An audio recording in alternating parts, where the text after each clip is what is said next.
પહેલગામ હુમલામાં સામેલ 4 આતંકીઓની તસવીર સામે આવી છે। આ તસવીરમાં હથિયારોથી લદાયેલા નજરે પડે છે આતંકીઓની તસવીર 1 મહિના જૂની હોવાનો દાવો કરાઈ રહ્યો છે। આતંકીઓએ રેકી કર્યા બાદ આ હુમલાને અંજામ આપ્યો હતો, ગોળીબાર કર્યો હતો। આતંકીઓએ 1 થી 7 એપ્રિલ સુધી રેકી કરી હોવાની માહિતી મળી રહી છે। તો ઘટના સ્થળ નજીક એક નંબર વગરની મોટરસાયકલ પણ મળી આવી। આતંકીઓએ આ મોટરસાયકલનો ઉપયોગ કર્યો હોવાની શક્યતા છે। 6 આતંકીઓએ આ હુમલાને અંજામ આપ્યાની શક્યતા છે।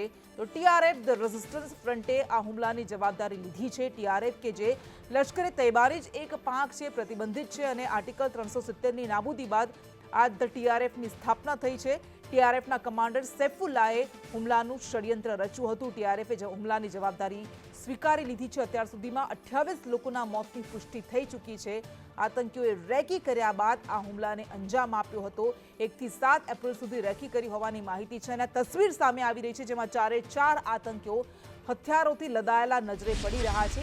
1 મહિના જૂની આ તસવીર હોવાની અત્યારે માહિતી મળી રહી છે, પરંતુ આ નરસંહાર, આ હુમલો નથી, આ નરસંહાર છે, જેમાં 28 નિર્દોષ લોકોને, પ્રવાસીઓને કે જેઓ જમ્મુ કાશ્મીરની ધરતી પર ગયા હતા, તેમને મોતને ઘાટ ઉતારવામાં આવ્યા અને કાશ્મીરની ધરતીને લોહીલુહાણ કરવામાં આવી છે। અત્યારે તેમની સામે કડકમાં કડક કાર્યવાહી કરાય, જડબાતોડ જવાબ આપવામાં આવે એવી માંગ ઉઠી રહી છે।